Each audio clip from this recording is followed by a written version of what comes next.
Be fearful when others are greedy, and greedy when others are fearful. This is a line you've heard 1,000 times before. And most people think they are playing contrarian, while in reality, they are really following the herd.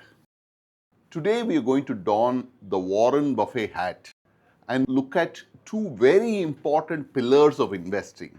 If understood well and applied, can create massive wealth for you in the long term. Yes, I'm talking about the two pillars of herd behavior and contrarian investing. Now, herd behavior is when you go along with the market. You invest in segments of the market, sectors of the market, what the majority are doing. Contrarian is when you go against the majority, when you are investing in things that are not in sync with the market. That is called contrarian investing. Each has their own benefits and merits. Each works at a different time. None of it is bad or good at the outset. But how you use it and how you combine it, how one can become a winner and create massive wealth. And that's what we're going to do in this video. So stick around till the end if you want to understand how to smartly apply these two principles and then make massive wealth for yourself.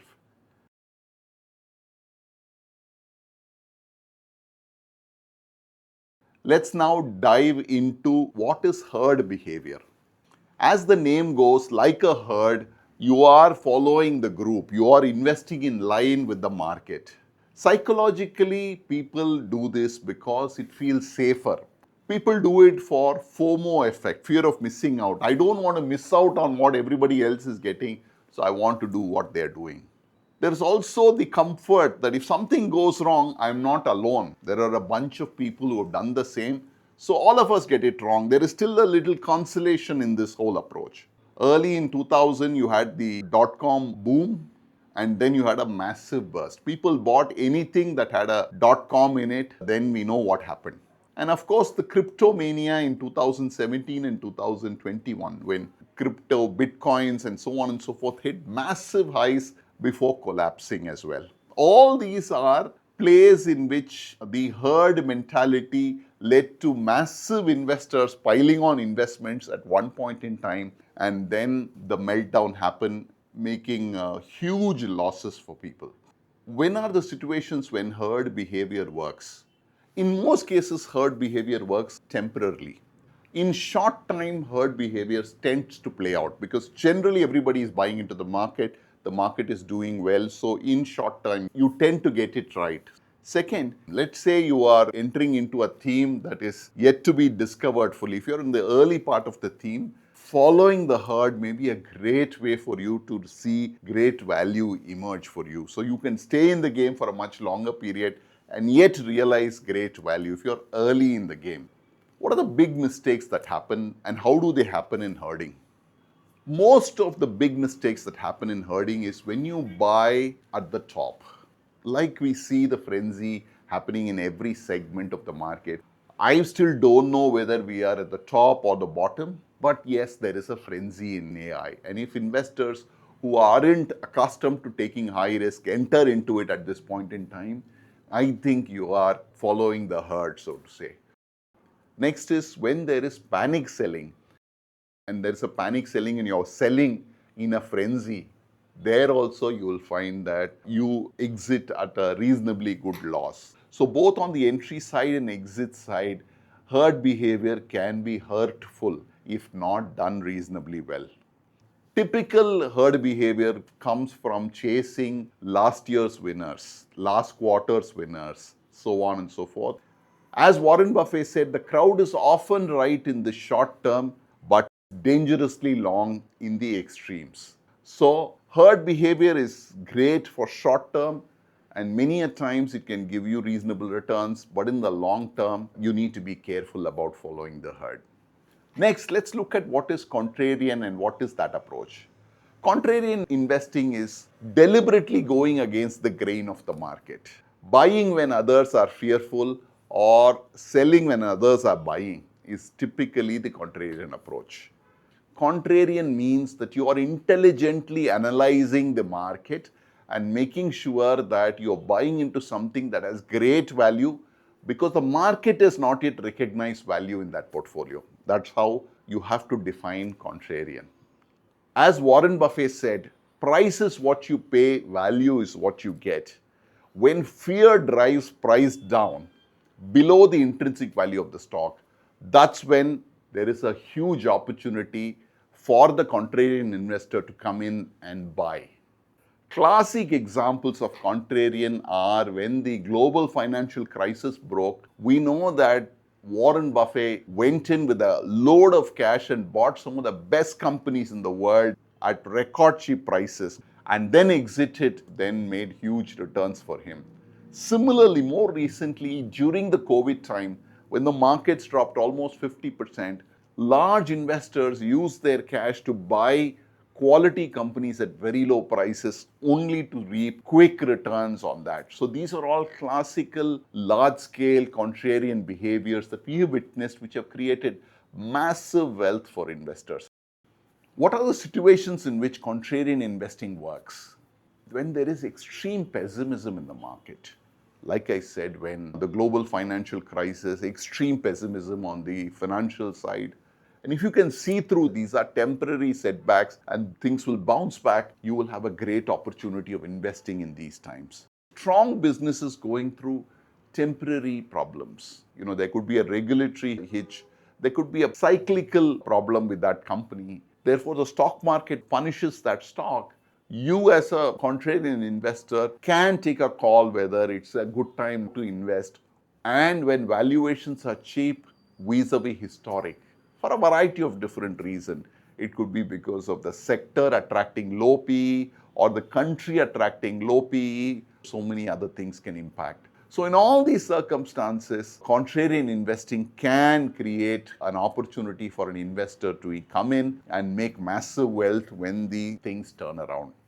What are the big mistakes that one can do in contrarian investing? There is a classic case of catching a falling knife.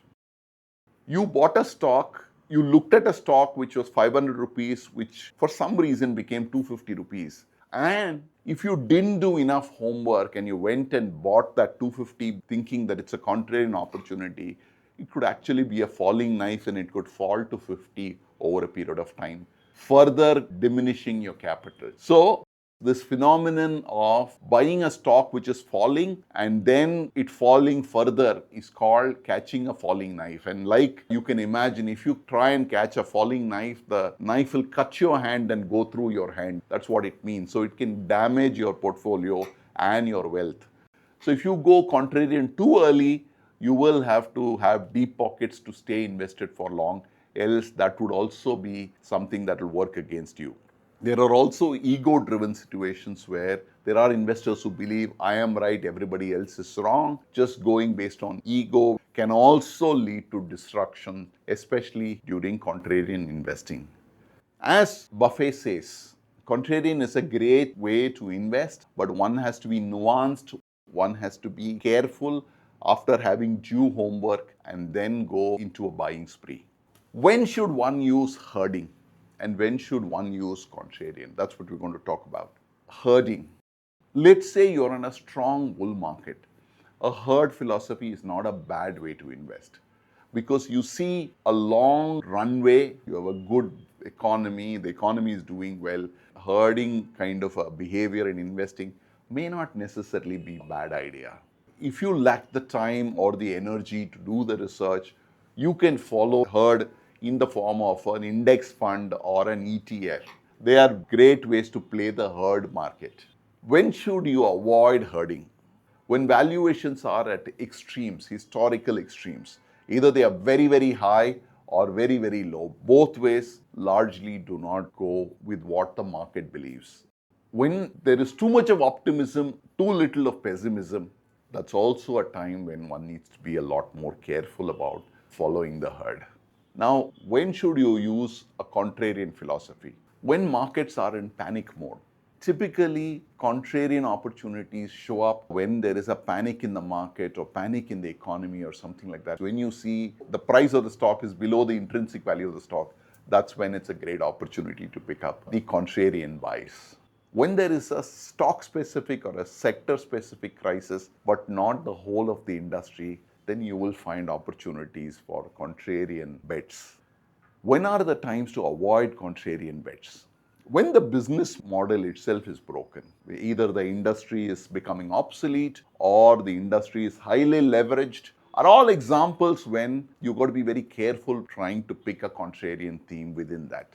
When your contrarian idea is just backed by an idea, not by sound research, it's not a great idea. Every contrarian idea needs to be backed up by a sound research so that you know that there is some merit in you staying invested in a particular portfolio, even though it is intrinsically low valued. These are all the situations one needs to avoid even doing a contrarian approach. So, friends, there is merits in both the herd and the contrarian. One needs to build a portfolio having both. There is no time when the market is only support the herd. There are times when the markets will support contrarian. One needs a mix of both. I think your perfect mix is left to your comfort and so on and so forth. As Warren Buffett says, the crowd will make you comfortable, but the contrarian approach will make you wealthy if you do it with discipline. Your job isn't to fight the herd or follow it blindly. Your job is to understand both and use them to build a portfolio that survives cycles and compounds quietly year after year.